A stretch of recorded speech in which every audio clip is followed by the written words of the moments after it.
Good morning, dear student. Today we are going to look about unit number 3, part 2. Unit number 3 का जो title था वो था two stories about flying and from which we have seen the first flight, the first part of it, first flight about that young seagull. Today we are having one more that kind of story that we are going to look about under the title of The Black Aeroplane. Dear student, in this story, you will get strange action happened towards the end of the unit and nobody knows who did it. This is kind of supernatural element that comes to help and after helping you went out or disappeared somewhere. Let's look what's exactly there written in this story. The moon was coming up in the east behind me. Here the writer is narrate the story. यहाँ पे जो I और me इस तरीके से जितने भी pronoun का इस्तेमाल किया जाएगा या हम सुनेंगे, it will be of writer himself. वो कहते हैं कि मेरे पीछे की ओर से जो सन है वो ऊपर आने की मून जो है ऊपर आने की कोशिश कर रहा था, मतलब रात पड़ने को थी. And stars were shining in the clear sky above मी. मेरे ऊपर जो सितारे थे वो चमक रहे थे, खुला आसमान था. There wasn't a cloud in the sky. वहां जब भी इस टाइम पे मैं बात कर रहा हूँ वहां पे छोटा सा भी बादल नहीं दिखाई देता था, खुला आसमान था. I was happy to be alone high up above the sleeping country yard. मैं नीचे जो गांव का इलाका है वहां पे लोग सारे सो रहे थे, कैटल सो रहे थे. शाम का समय था, करने को कुछ होता नहीं है कंट्री साइड में, तो लोग आराम करते हैं. तो ठीक उनके ऊपर से मैं उड़ रहा था, मैं खुश था. I was flying my old Dakota aeroplane over France back to England. मैं अपनी ड्यूटी कंप्लीट करके फ्रांस से इंग्लैंड की ओर जा रहा था. मैं जिस प्लेन को उड़ा रहा था उस प्लेन का नाम डकोटा एरोप्लेन है, जो कि एक पुराने किस्म का एरोप्लेन है. I was dreaming of my holidays and looking forward to being with my family. अब यहाँ पे जो राइटर है वो अपनी एक ड्यूटी कंप्लीट करने के बाद उसको छुट्टी दी जाती है, तो उस छुट्टी के बारे में वो सोचता है कि मैं अपनी फैमिली के पास रहूंगा. सुबह पहुंचते ही I look at my watch. मैंने घड़ी को देखा. 1:30 इन द मॉर्निंग. सुबह के करीबन 1:30 बज चुके थे. I should call Paris control soon. I thought, मैंने सोचा कि अब मुझे पेरिस जो कंट्री है उसके कंट्रोल ऑफिस में फोन करना पड़ेगा. As I look down past the nose of the aeroplane. मैं जैसे ही एरोप्लेन के आगे टिप वाले यानी नोज वाले हिस्से में देख रहा था, I saw the lights of a big city in front of me. मेरे सामने एक बड़ी सी सिटी की लाइट्स दिखाई दे रही थी. Perhaps this could be the Paris city की लाइट होगी. I switch on the radio and said. मैंने रेडियो को ऑन किया और बोला, Paris control Dakota DS-088 here. Writer ने अपने प्लेन का कोड वहां पे बताया पेरिस कंट्रोल ऑफिस में, जिसको हम बोलते हैं air traffic control. Air traffic जो कंट्रोल होता है वो क्या करता है, उसकी कंट्री या उसकी सिटी के ऊपर से जब भी कोई इंटरनेशनल एरोप्लेन अगर उड़ाना हो तो हमें परमिशन लेनी पड़ती है. क्यों? क्योंकि उसके सामने शायद दूसरा कोई प्लेन या पैसेंजर प्लेन आ रहा है नहीं आ रहा है, वो सारी चीजें चेक करने के लिए. Can you hear me? उसने बोला, I am on my way to England over. फिर से राइटर ने बोला कि मैं अपने घर इंग्लैंड की ओर जा रहा हूँ. ओवर मतलब बात खत्म हो गई। The voice from the radio answered me immediately.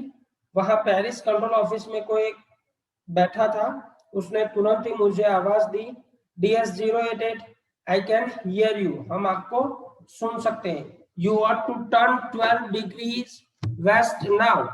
आपको और टू यानी फोर्स है, आपको टर्न करना पड़ेगा 12 डिग्री वेस्ट, 12 डिग्री वेस्ट की ओर आपको झुकना पड़ेगा, आप सीधे नहीं आ सकते हो।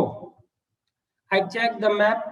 अब राइटर ने अपना जो उसके पास मैप होता है उसको देखा। चेक द कंपास, कंपास को देखा। Switch over to my second and last fuel tank. मैंने अपना दूसरा और आखिरी जो फ्यूल टैंक था वो चला दिया। And turn the Dakota 12 degree west towards England. मैंने 12 डिग्री वेस्ट टुवर्ड्स इंग्लैंड, जो इंग्लैंड की ओर जा रहा था, वहां पे मैंने अपना एरोप्लेन मोड़ दिया। I will be in time for breakfast. उस टाइम पे यहाँ पे उसके दिमाग के अंदर चल रहा है कि मैं अपने घर पे करीबन सुबह का ब्रेकफास्ट जब चल रहा होगा तब तक पहुंच जाऊंगा। A good big English breakfast, बहुत अच्छा हेल्दी ब्रेकफास्ट मैं करूंगा। Everything was going well, it was an easy flight. सब कुछ सही जा रहा था, सब कुछ इजीली क्लियर हो रहा था। Paris was about now 150 kilometres behind me. अब पेरिस को मैं करीबन 150 किलोमीटर पीछे छोड़ चुका था। When I saw a cloud, धीरे धीरे मुझे बादल दिखने शुरू हुए। Storm clouds, वो तूफानी बादल थे। They were huge, बहुत बड़े बड़े थे। They looked like black mountains standing in front of me across the sky. जैसे कि बड़े बड़े काले पर्वत मेरे सामने आकाश के अंदर आ चुके हैं, उस तरह से वो बादल मंडरा रहे थे। I knew I could not fly up and over them. मैं जानता था मैं उन बादलों के ऊपर से नहीं उड़ सकता था। And I did not have enough fuel to fly around them. और मैं उनको around यानी गोल घूम के भी नहीं निकल सकता था। Because I do not have that much of fuel. मेरे पास उतना फ्यूल भी नहीं था। I ought to go back to Paris. मुझे वहां से पेरिस वापस जाना था। I thought, मैंने सोचा। But I wanted to get home, लेकिन मुझे घर पे भी पहुंचना था क्योंकि छुट्टी थी, बहुत दिनों के बाद मैं घर जा रहा था, तो होम सिकनेस यहाँ पे दिखाई देती है। आई वॉन्टेड दैट ब्रेकफास्ट, सुबह का जो ब्रेकफास्ट होता है मैं अपनी फैमिली के साथ करना चाहता था। I will take the risk, मैंने सोचा कि यार चलो रिस्क ले ही लिया जाए।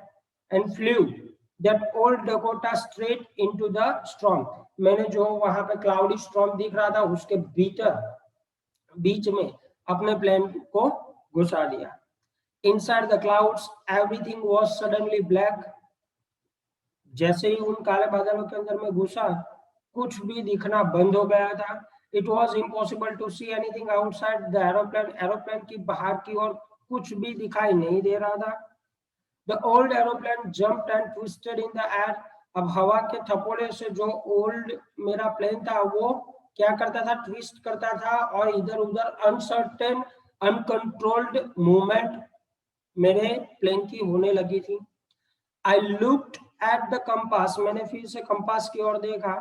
आई कुडंट बिलीव, मैं मान ही नहीं सकता था। My eyes, the compass was turning round and round and round. जैसे ही कंपास मैंने उठाया, due to that big rocks of clouds and stormy breeze, my compass got out of order, वो बिगड़ चुका था और उसकी सुई जो है कंटिन्यूअसली गोल गोल घूम रही थी। इट वाज डेड, खत्म हो चुका था। इट वुड नॉट वर्क, वो काम नहीं करेगा। The other instrument were suddenly dead, मेरे प्लेन के अंदर जो दूसरे कंट्रोल वाले जितने भी इंस्ट्रूमेंट थे वो सारे के सारे ऑल्सो आउट ऑफ ऑर्डर, वो भी ऑर्डर के बाहर यानी कंट्रोल के बाहर हो चुके थे। I tried the radio too, मैंने रेडियो को भी शुरू करने की कोशिश की, but I didn't get any success. Paris control, can you hear me? There was no answer. The radio was dead too, radio भी बंद हो चुका था। I had no radio, no compass, and I could not see where I was. अब मेरे पास compass काम नहीं कर रहा था, प्लेन के कोई भी कंट्रोल इंस्ट्रूमेंट्स काम नहीं कर रहे थे, apart from this radio controller जिससे मैं बात कर रहा था वो भी काम नहीं कर रहा था। अब मैं वहां पे अकेला ही था। I was lost in the storm, शायद मैं उस तूफान के अंदर घूम चुका था। Then in the black clouds quite near me, अचानक से उन काले बादलों में मेरे नजदीक आई सॉ अनदर एरोप्लेन, मैंने अचानक से कोई दूसरा एरोप्लेन देखा।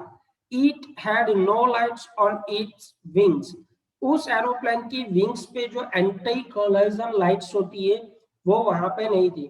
But I could see it flying next to me through the storm, लेकिन मैं उतना देख सकता था कि वो ठीक मेरे आगे की ओर, इस ओर, ये आगे, ये हमारे राइटर का प्लेन चल रहा है, यहाँ आगे तो है लेकिन थोड़ा सा इधर की ओर वो दूसरा प्लेन जा रहा था। But I could see it flying next to me through the storm. I could see the pilot's face turned towards me. मैं इतना देख सकता था कि पायलट का जो फेस है वो मेरी ओर घूमा, राइट, लेकिन उसमें कौन था I can not see, exactly उसका फेस में नहीं देख सकता था। I was very glad to see another person, उस टाइम पे जहाँ पे कुछ भी फंक्शन नहीं कर रहा था, बादल आ रहे थे, स्टॉर्म बढ़ रहा था, मैं रास्ता घूम चुका था, उस कंडीशन के अंदर दूसरा ऐसा एरोप्लेन मुझे थोड़ी सी खुशी दे रहा था। He lifted one hand and waved, उसने मेरी ओर एक हाथ उठाया और उसने वेव किया, चाहे वो मुझे कह रहा हो कि follow me, he was saying follow me, वो मुझे कह रहा था कि मेरे पीछे आओ। He knows that I am lost, I thought, writer बोल रहा है कि मुझे ऐसा मतलब वो जो नया स्ट्रेंजर एरोप्लेन था वो जानता था कि ये जो राइटर है वो शायद घूम चुका है। He is trying to help me, और वो जो स्ट्रेंज एरोप्लेन वाला था वो उसको शायद बचाने की कोशिश कर रहा है। He turned his aeroplane slowly to the north, उसने नॉर्थ की ओर अपना एरोप्लेन घुमाया। In front of my Dakota, वो ठीक मेरे डकोटा के सामने आया। So that it would be easier for me to follow him, ताकि मैं उसको आसानी से पीछा कर सकूं, उसके पीछे जा सकूं। I was very happy to go behind the strange aeroplane like an obedient child. उस टाइम पे मैं एक obedient child यानी आज्ञाकारी बच्चे की तरह उस प्लेन के पीछे जा रहा था, खुशी महसूस कर रहा था। After half an hour, the strange black aeroplane was still there in front of me. करीबन आधा एक घंटा हमने वहां पे उड़ान भरी, अभी भी वो एरोप्लेन मेरे ठीक आगे ही था, क्लाउड्स के अंदर था। Now there was only enough fuel in old Dakota's last tank to fly over 5 or 10 minutes more. अब मैं सिर्फ दूसरी 5 या 10 मिनट ही उड़ सकता था, उतना ही फ्यूल मेरे पास बचा था। I was starting to feel frightened again, फिर से मुझे डर लगने लगा था। But then he started go down and I followed through the storm. धीरे धीरे जो मेरे आगे स्ट्रेंज एरोप्लेन उड़ रहा था वो नीचे की ओर बढ़ रहा था और मैं भी उस स्टॉर्म में उसके पीछे पीछे नीचे की ओर जा रहा था। Suddenly I came out of the cloud, अचानक मैं बादलों से बाहर आ गया and saw 2 long straight lines of light in front of me. मेरे सामने 2 बड़ी लाइट्स की कतारें मुझे देख रही थी। It was a runway, वो और कोई नहीं था, रनवे ही था। An airport, एक एयरपोर्ट था। I was safe now, अब मैं बच चुका था। I turned to look for my friend in the black aeroplane. मैंने इधर उधर देखने की कोशिश की जिस ब्लैक एरोप्लेन ने मुझे बचाने का ये जिम्मा लिया था, जिसने मुझे बचाया। But the sky was empty, लेकिन उसी टाइम पे स्काई मतलब बादल जो था वो खाली था, कोई नहीं था वहां पे। There was nothing, कुछ भी वहां पे मुझे नहीं दिखाई दे रहा। The black aeroplane was gone, वो जो दूसरा एरोप्लेन वाला था, स्ट्रेंज एरोप्लेन वाला था, वो वहां पे नहीं था। I could not see it anywhere, मैं उसको कहीं पर भी नहीं देख पा रहा था। I landed and was not sorry to walk away from the old Dakota near the control tower.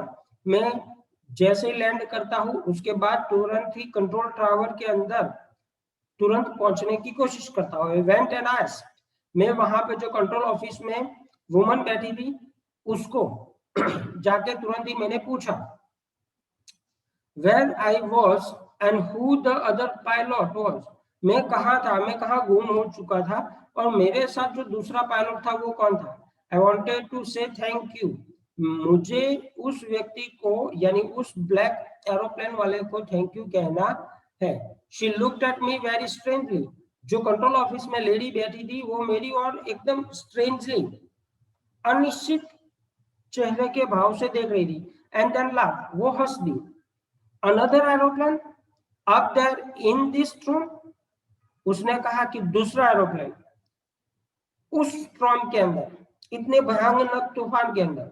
No other aeroplane were flying tonight. दूसरा कोई ऐसा एरोप्लेन नहीं था जो वहां पे फ्लाई कर रहा था. Yours was the only one I could C on the radar. Radar के अंदर यहाँ पे कंट्रोल ऑफिस में आपके अलावा और कोई दूसरा एरोप्लेन नहीं दिखाई दे रहा था. So who help me to arrive there safely without a compass radio और without any more fuel in the tanks. मेरे प्लेन के अंदर न तो रेडियो काम कर रहा था, नहीं कंपास काम कर रहा था, ना ही फ्यूल भी उतना था. तो मुझे किसने मदद की? Who was the pilot on the strange black aeroplane. वो अजीब वो गरीब दिखने वाले काले एरोप्लेन में कौन था पायलट? फ्लाइंग इन स्टॉर्म, जो स्टॉर्म के अंदर उड़ा रहा, वो भी विदाउट लाइट्स, वो भी बिना लाइट जलाए हुए. डियर स्टूडेंट, आई होप कि ये स्टोरी आपको बहुत इंटरेस्टिंग लगी होगी. बहुत ही सुपरनेचुरल एलिमेंट्स इसके अंदर है, लेकिन एक चीज आप याद रखो कि if you are determined to do something then God will come you to help you. That God आपकी मदद करने को जरूर आएंगे, लेकिन आपको सिर्फ डिटरमाइंड होना है कि कोई काम अच्छा करना है. That I hope you are enjoying this units. Thank you very much. Stay home, stay safe and keep learning.